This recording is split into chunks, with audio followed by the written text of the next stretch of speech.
Amen.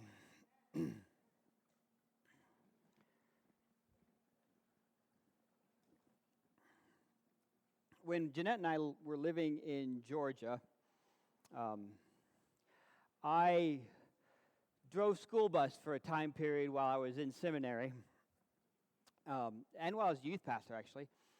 And in driving school bus, I learned a lot of things, most of which I wish I could forget. But there are some things that kind of shocked me when I found out about them. And one of them was I had an elementary route, and so dropping off elementary kids, it's anywhere from kindergarten up through fifth grade. And I had this little tiny kid in kindergarten, and he was smaller than what most. He was definitely smaller than Eli when Eli was in kindergarten, but he was a smaller kindergartner, and like most kindergartners, he talked and thought like a kindergartner. And but I noticed that every time he got off the bus, he would go over and he would stand where he normally stood when we were picking him up. And he would just stand there by himself until the bus started moving. Once the bus started moving, then he walked home. And I was a little concerned because we're talking about a kindergartner, a really young kid. And he's walking. I didn't know exactly where he lived because I was gone by the time he actually got to his house. I would look in the rearview mirror to try and see which house he was going to, but never kind of got there. So I asked my boss. I said, "Listen, I'm a little concerned. We have this kindergartner who sometimes his mom is with him when I pick him up, when I was picking him up, but a lot of times when I dropped him off, he was by himself, and he was typically only one kid. He was the only one that got off at that stop. So I talked to my boss and says, "Listen, I'm a little concerned. This kid's kindergartner, and he's going home by himself." And my boss said, "Well, the law states that they could be home by themselves at that age up to 3 hours." What? We have a law that permits that? And what went through my mind, I would never do that. Have you ever said that? I would never do that. When you say that, you know what you're saying, right? You're saying, my standards are better than yours. You're saying, this is so, what you're doing is so bad, I'm better than that. I have a 1-year-old. Sometimes we leave him by him, a 7-year-old. Did I say 1-year-old? What? A 7 kind of looks like a 1 if you, I don't know. I leave my 1-year-old alone all the time. Wow. In fact, Friday mornings, Jen and I go jogging. We jogged 5 miles, and we were gone a little over an hour. He was at home by himself, We say things like that. I would never do that. And we pride ourselves in holding ourselves to a higher standard than somebody else. And I fear this is the attitude we have when we read the fifth word. The fifth word. This is the attitude we have when we read the fifth word. As you know, we've been talking about the 10 words, which is the instructions that God gave the Israelites on how to live to stay on the road that leads to an eternity with Him. So these 10 words in Exodus are the guidelines that we follow to stay on the road that leads to an eternity with God. And so this is one that most of us would, if haven't said, would think, well, I would never do that. So let's read Exodus chapter 20, starting in verse 1. We're going to read all of it up to verse 13 to the word we're going to be talking about today. Then God gave the people all these instructions. I am the Lord your God who rescued you from the land of Egypt, the place of your slavery. You must not have any other gods but me, any other God but me. You must not make for yourselves an idol of any kind or an image of anything on heaven or in the earth or in the sea. You must not bow down to them or worship them, for I, the Lord your God, am a jealous God who will tolerate your affection for any other gods. I lay the sins of the parents upon their children, and the entire family is affected, even children in the third and fourth generations of those who reject me. But I lavish unfailing love for 1,000 generations on those who love me and obey my commands. You must not misuse the name of the Lord your God. The Lord will not let you go unpunished if you misuse his name. Remember to observe the Sabbath day by keeping it holy. You have 6 days each week for your ordinary work, but the seventh day is a Sabbath day of rest. You must not do any work. This includes you, your sons, your daughters, your male and female servants, your livestock, any foreigner living among you. For 6 days the Lord made the heavens and the earth, the sea, and everything in them. But on the seventh day he rested. That is why the Lord blessed the Sabbath day and set it apart as holy. Honor your father and mother. Then you will live long, a full life in the land the Lord your God is giving you. And the last one we're talking about today, you must not murder. If you read in the old King James, it says, thou shalt not kill. And while the Hebrew word for murder can include killing of any sort, whether it's intentional or accidental, the idea behind this word that he's giving is really murder, an intent. And how many of you would say, I would never kill anybody?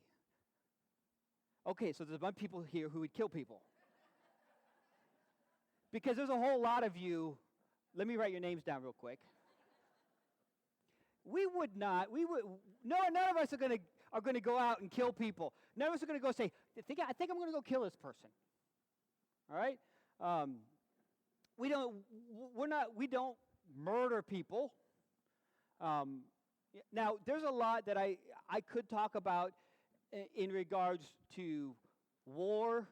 I'm not going to address that. I addressed that on a Wednesday night Bible study. We talked about all of these through a Bible study on Wednesday nights, and I go a little bit deeper than what I'm going to be going into today. I will mention something toward the end about abortion, because I think there's something that we need to know and understand when it comes to abortion, but that's going to be toward the end. Really what I want to talk about today is intentional, planned execution of somebody's life. And I'm sure you have your thoughts on capital punishment. I will just tell you this, that God believed in capital punishment. If you don't believe me, go back and read the Pentateuch. It's part of this. In fact, a little later on in Exodus, he talks a little bit about that. He believed that there are certain laws that if you broke, you died. But I want to be clear on this. While he believed in capital punishment, he also believed on who has the authority to decide who receives capital punishment. God, knowing everything and being perfect, cannot make a wrong judgment call. And so when he decides somebody deserves to die, guess what? He's not wrong. We, on the other hand, we are not perfect. And in doing research on this, there have been several cases, just within the last 10 years, several cases where people have received capital punishment, and later discovered that they were not guilty. You don't read about it in the news because the news doesn't want to tell you those kind of things. But it's happened. But I want to deal more with everyday living, everyday life, and how you should not murder affects us. Now, on the surface, it seems pretty simple. Don't go kill somebody. But there's a deeper understanding here that we need to look at. And if you remember last week, when I talked about honoring your mother and your father, at the end, I made a connection, one that we miss, with honoring and with loving. Okay? You can honor somebody without loving them by just going through the motions. You can show honor to them by doing things for them and by obeying them without actually loving them. But you can never, ever, ever love somebody without honoring them. And if you remember, we went through, and Jesus said to them, blank the Lord your God with all of your heart, soul, mind, and strength, and blank your neighbor as yourself. Love, but also honor.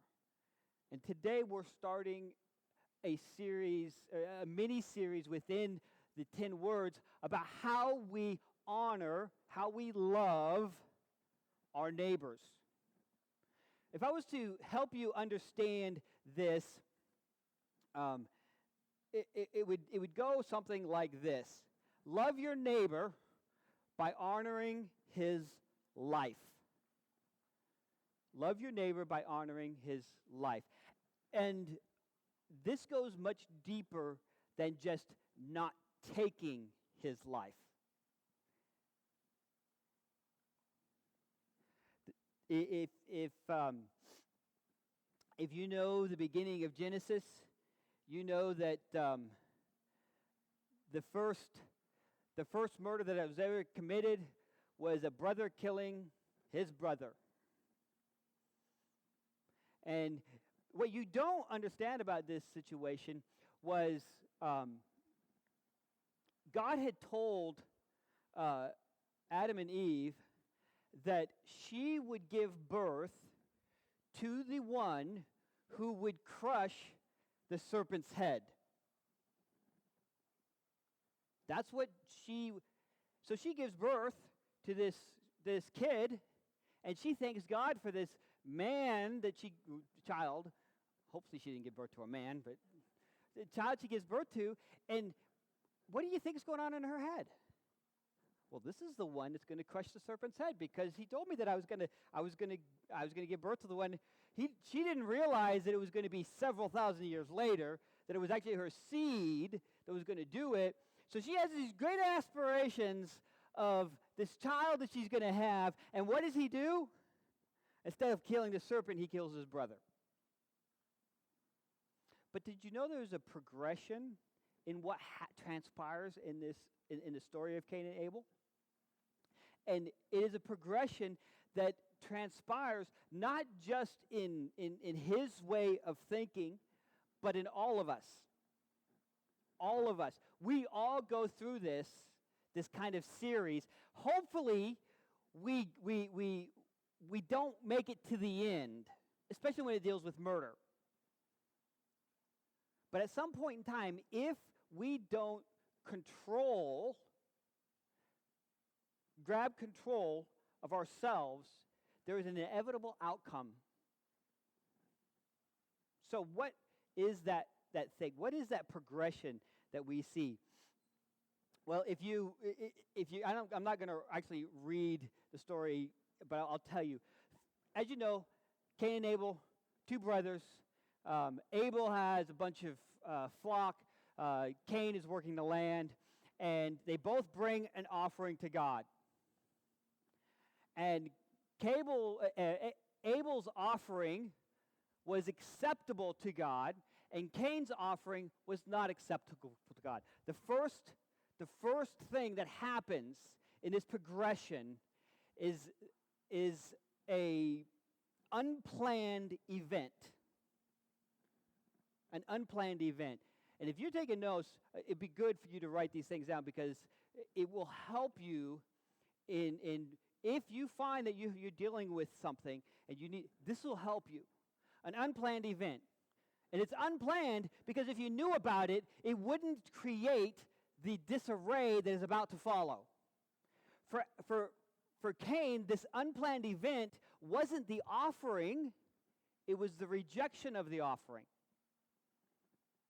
There's this offering that his whole heart, probably not his whole heart is in it, but he's doing what he believed to be right. And so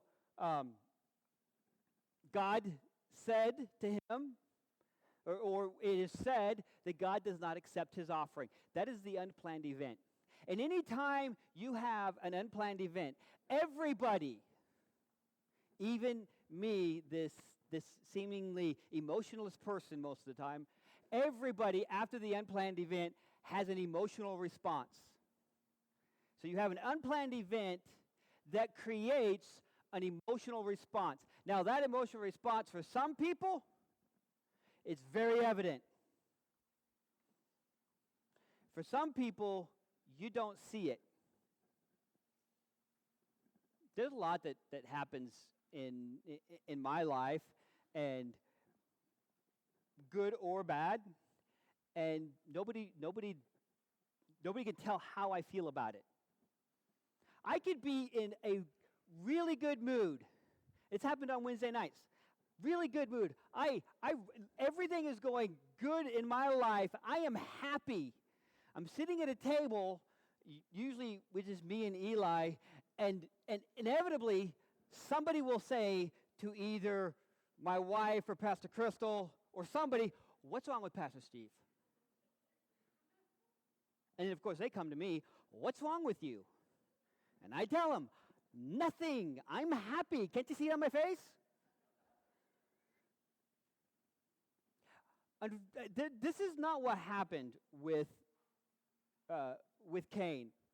And I know this because the Bible tells us that the Lord goes to him and says, "Why is your face so downcast?" That was his emotional response. He had an emotional response that produced a physical display. Now, sometimes our emotional response don't produce a physical, but we all have an emotional. Sometimes it's really small, and sometimes it's really big, depending on who you are and depending on how severe it is. These are the two things in this list that we really don't have any control over. We don't have control on unplanned events. If we had control on unplanned events, guess what they would be? Planned events. But we don't have control. And we really don't have much control over our emotional response. It's part of our DNA. It's part of how God made us. For everybody who overreacts, there is somebody who underreacts. Pastor Crystal and I just happen to be on the complete opposite ends of those two spectrums. So you can guess how crazy our discussions are. Pastor Steve, you'll never guess what happened. Oh, that's cool.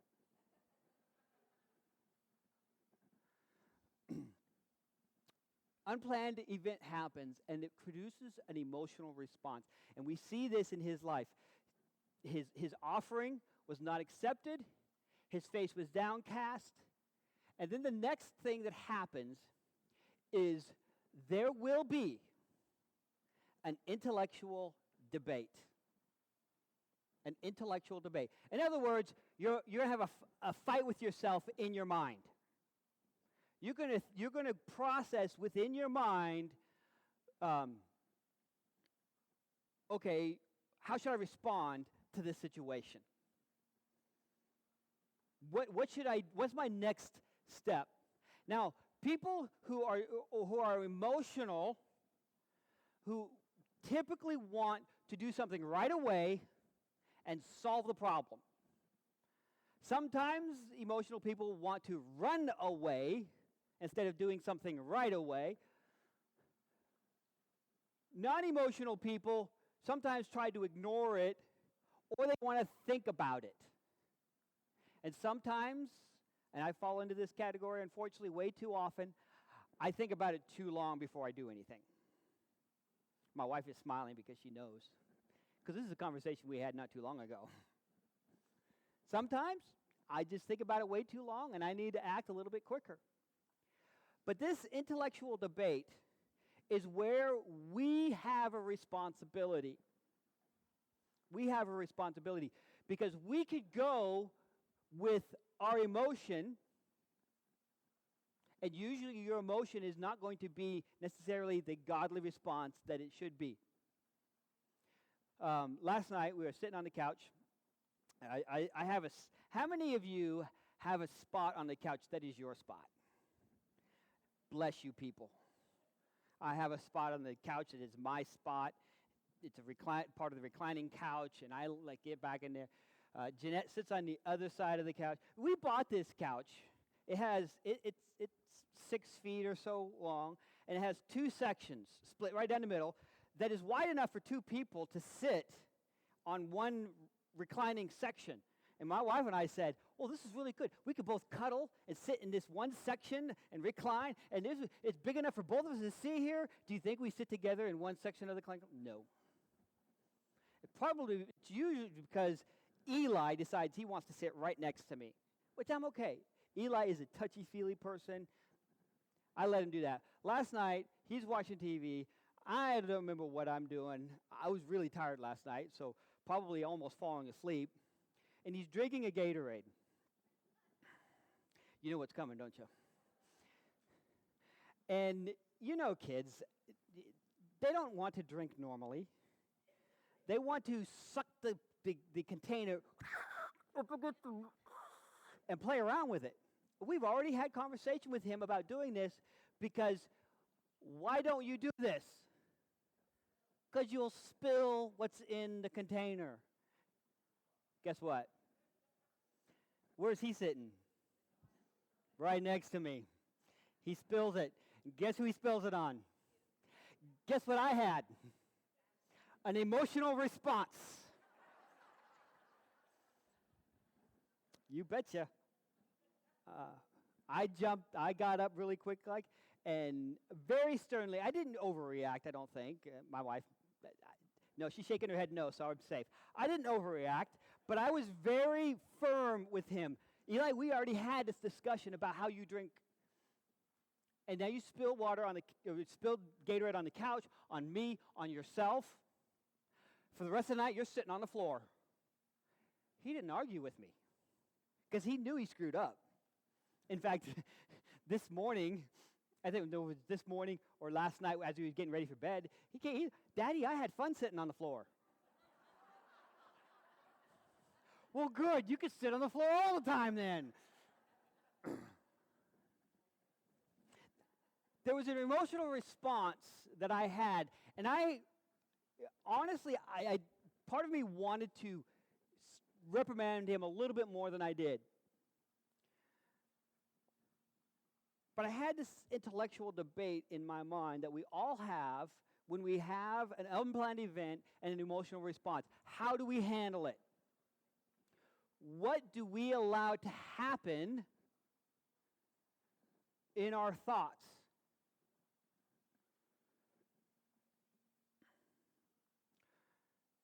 That how we handle it and what we choose to do can either lead us to a godly outcome or it'll lead us to the outcome that we find in the story of Cain and Abel.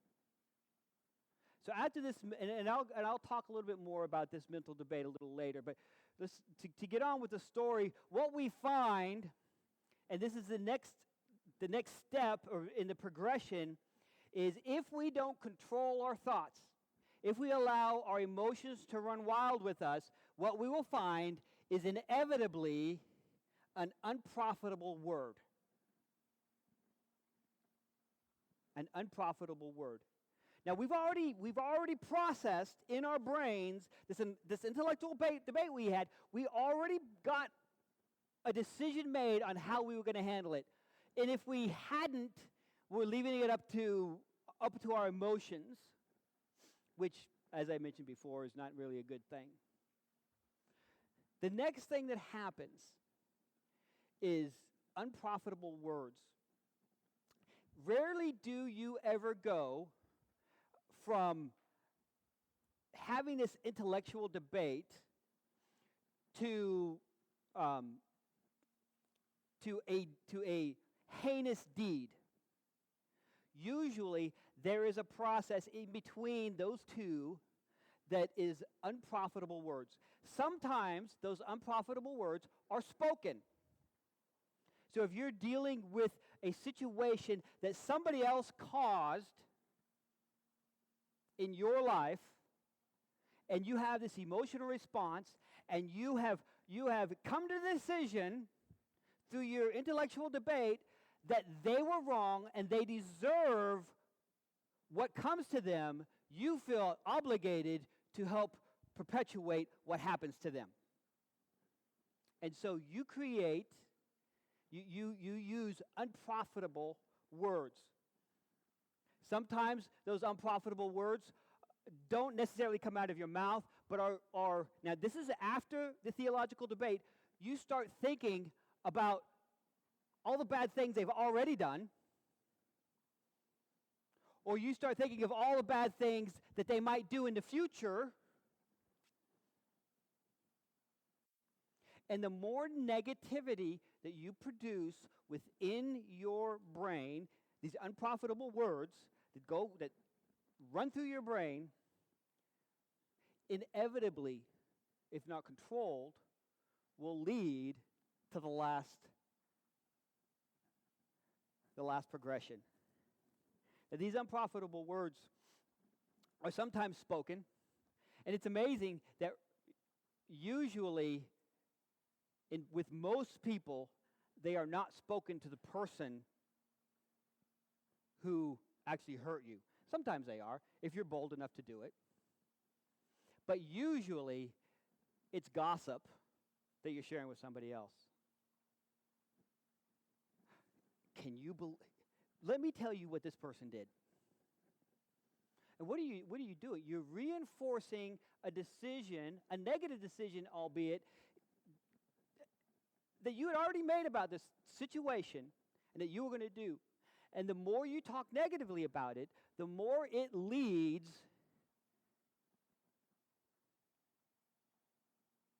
to the final step in this progression.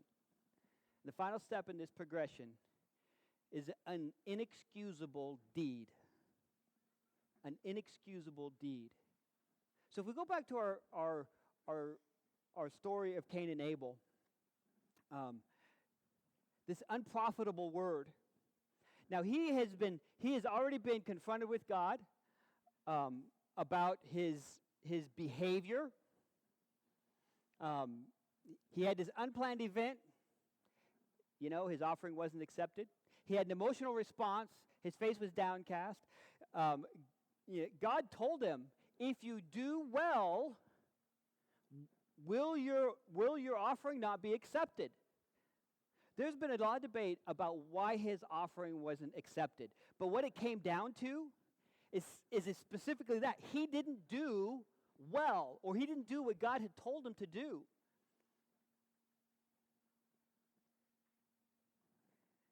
He does something that we like to do. He didn't do what he was supposed to do. And so who was at fault? It wasn't God. Who did he blame?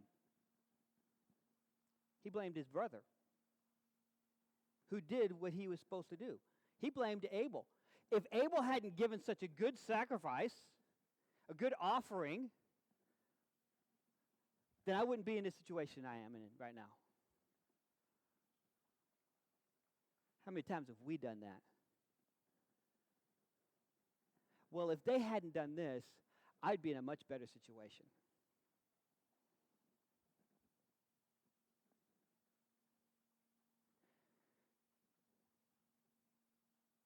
I don't know if they still do it in schools today, but how many of you have ever taken a class where you were graded on a curve?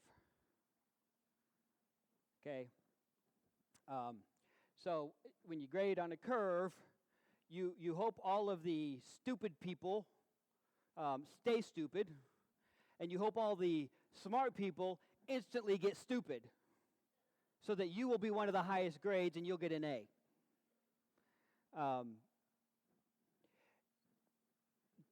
That's how we view life sometimes, and that's how we view the expectation that God has for us. Is, well, I'm hoping that the good people aren't as good, and the bad people are still bad. That way, what I do looks really good.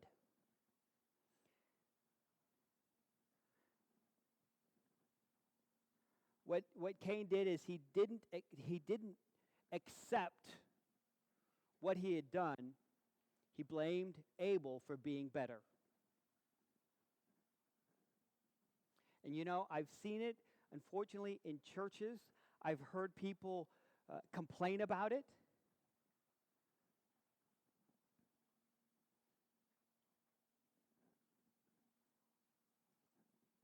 And it really hurts to hear somebody complain, and I'm talking about within the church. It really hurts to hear somebody complain about somebody else's success. Because typically the person complaining is not giving their best effort. I want to do mediocre work and then complain about people who do really good work.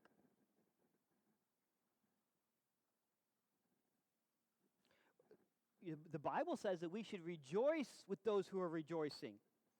If somebody in our church is successful, we should be rejoicing about their success.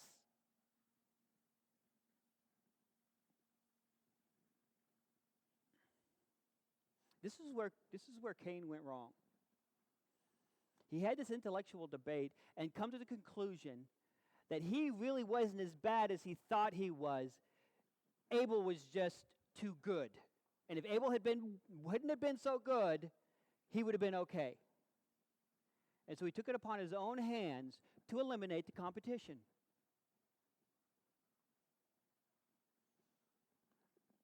Mediocrity does not become excellence in God's sight because nobody is living up to excellence. Mediocrity is mediocrity. You don't, just because everybody else is murdering other people and all you're doing is lying, doesn't make your lie any better. But that's what Cain thought. And that's why it led to this deed that he did, this inexcusable deed of killing his brother.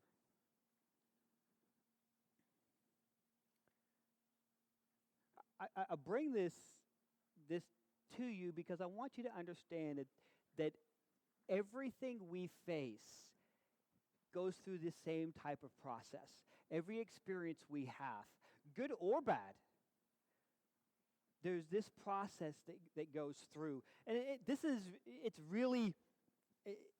it's not so much exactly like this. There's a lot more to it than just, but these are the gist of how we process things and what that process leads to. And we are pretty safe. As I said before, I don't think nobody has admitted in our church that they have murdered anybody. But you know what is what the heart of this law is? There's a difference between the letter of the law and the heart of the law. And the heart of this word is more than just whether you take somebody's life or not. We find that out in Matthew chapter 5, verses 21 and 22. Jesus is talking.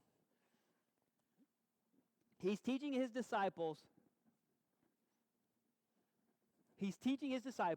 on how to be a light to the world. Now, if you know, chapter 5 is 5, 6, and 7 is a Sermon on the Mount. He starts with a blessing, And then he talks to them about being salt and light to this world. And then he goes into how you should live as salt and light in this world. And this is what he says. You have heard that our ancestors were told you must not murder. If you commit murder, you are subject to judgment. But I say, if you are even angry with someone, you are subject to judgment. If you call someone an idiot, you are in danger of being brought before the court. And if you curse someone, you are in danger of the fires of hell.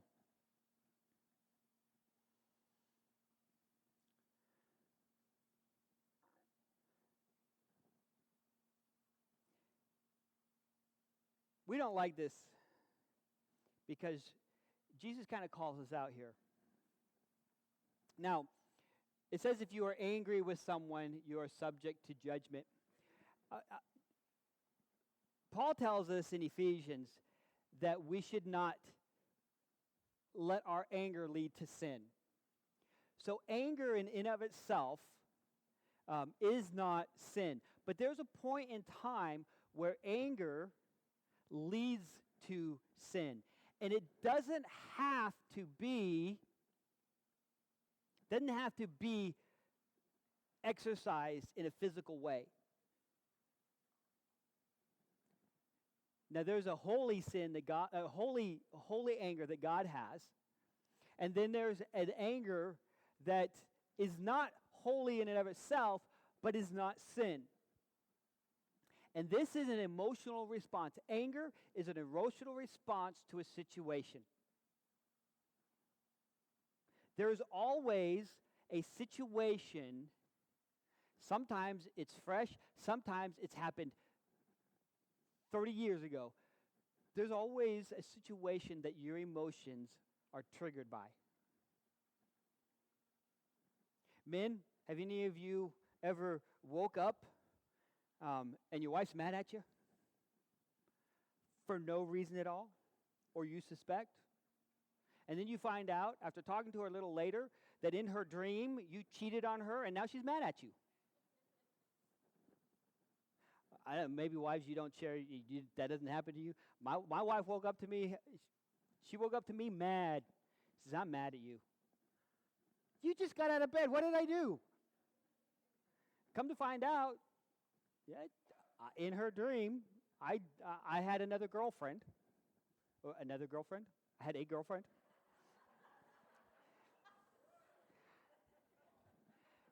And so she woke up mad at me. There was an emotional response, but that emotional response was triggered by something. And we will have responses. Anger is going to be one of those responses.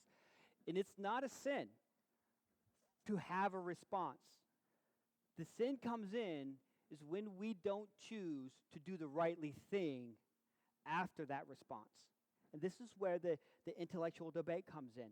You have to evaluate and judge what should my response be based on the situation, this event that happened, and now I have this emotional response.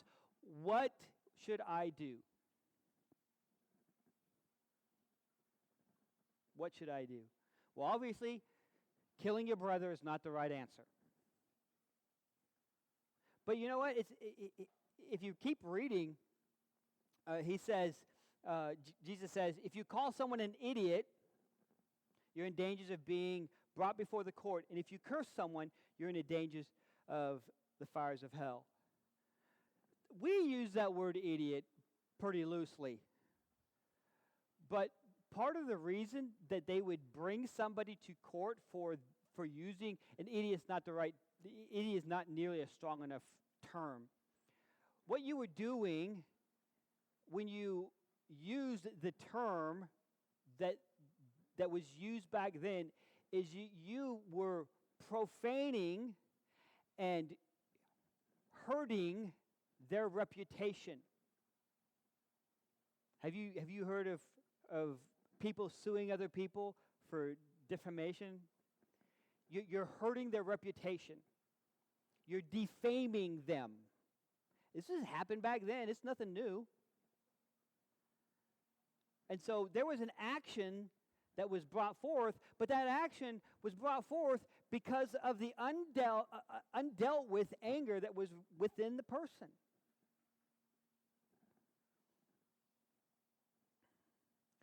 And if left undealt with, it eventually leads to the dangers of the fires of hell.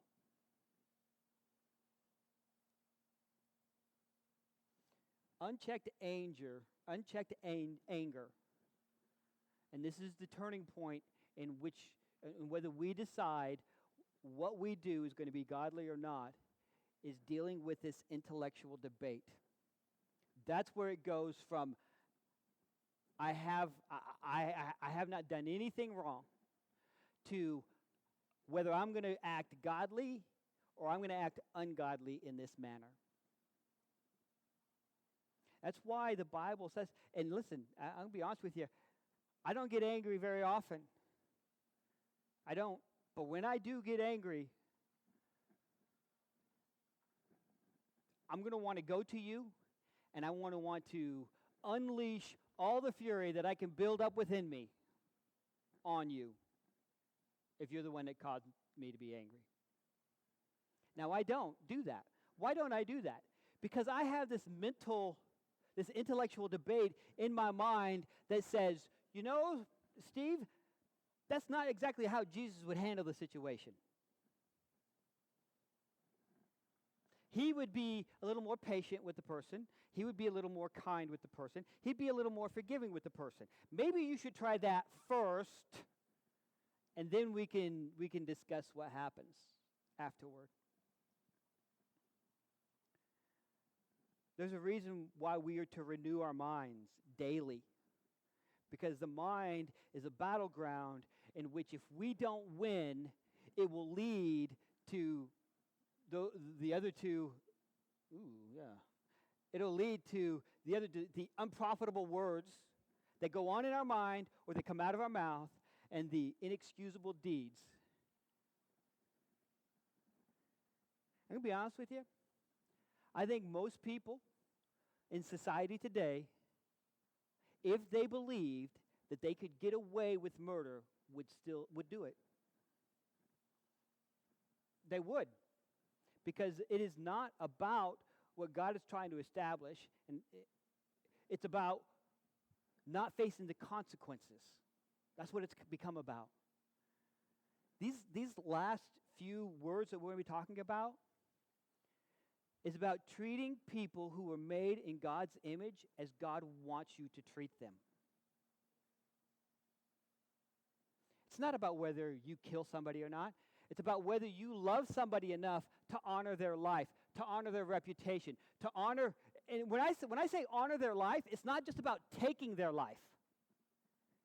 It's about honoring them as they are alive by not saying things that ruin their reputation, by not being mean to them. And you don't have to say anything to be mean to them. All you got to do is ignore them.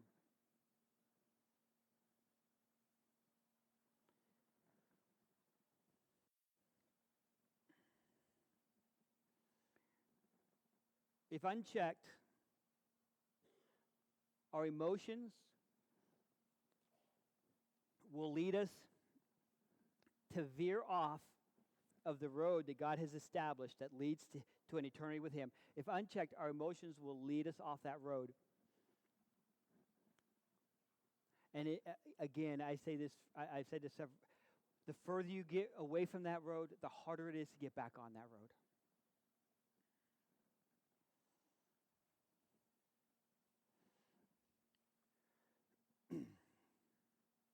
So, let me ask you a couple questions. I know that most of you probably haven't gone out and murdered anybody. You haven't killed anybody intentionally. Most of you probably haven't even killed anybody accidentally. And so, I think we're okay there. But let's look at the heart of the law. Have you harbored bad feelings toward that person because of something they did? Have you thought negative thoughts about that person? Have you wished evil on that person? Honestly, sometimes when I'm in a golf tournament or in golf league and my opponent's putting, I will think, man, it would sure be nice if he missed that putt. But you know what? You know why I say that? Because I'm playing poorly. It has nothing to do with him. It has to do with me being a bad golfer.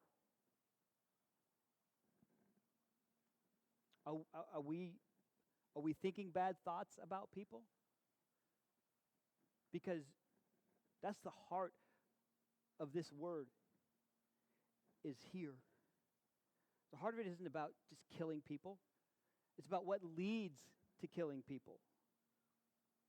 Negative thoughts, negative words, negative attitude.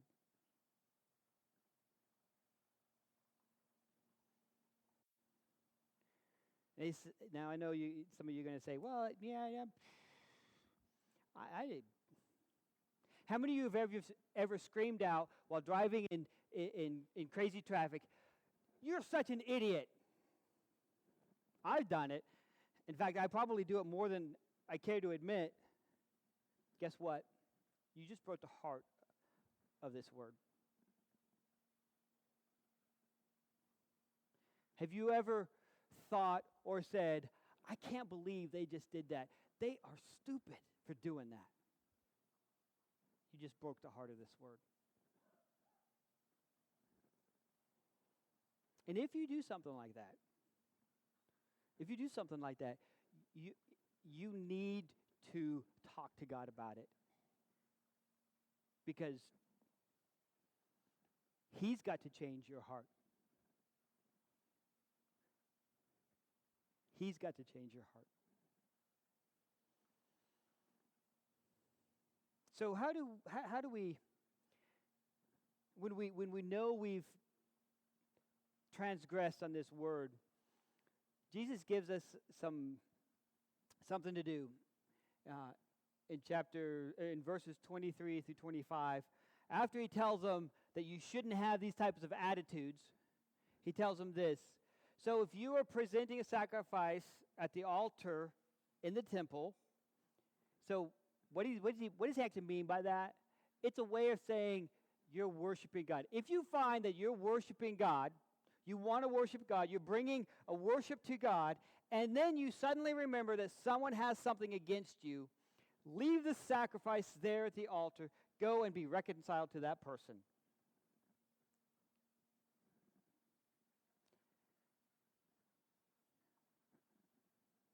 It is our responsibility to bring about reconciliation. And sometimes we don't want to do it. Sometimes we just like, well, they don't want to be my friend? Good. God, I don't like them anyway. Guess what? You just broke the heart of the law.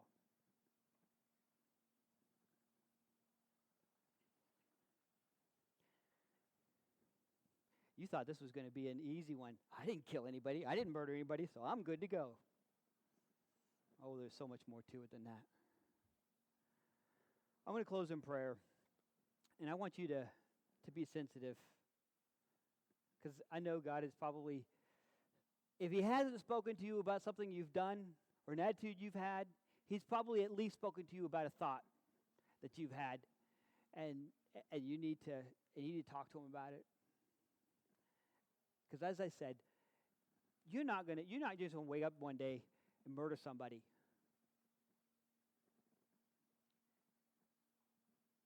But if you keep bad thoughts, bad attitude, if you don't deal with the anger, it will lead you to say and do things that will displease God and make your life more difficult. Heavenly Father, we love you. We thank you for your words, for moving in our hearts and our lives. Lord, and I just ask right now that you would search us, know us, Lord, see the things in our lives that prohibit us from being who you've called us to be. Our selfishness, our desire to be right, our desire for other people to be wrong. Work in us. And you know each one of our hearts and the things that we're dealing with. And I just pray that we'd give them over to you. That we would not kill people with our words. We would not kill people with our thoughts. But that we would build them up in our hearts, in our minds, and in our attitude. And help us to renew our minds daily. To put aside the temptations that come with an emotional response. But to win the battle of the mind. We love you. We thank you. And we ask all of this in your name. Amen. All right. Love you guys. Be blessed. And we'll see you on Wednesday.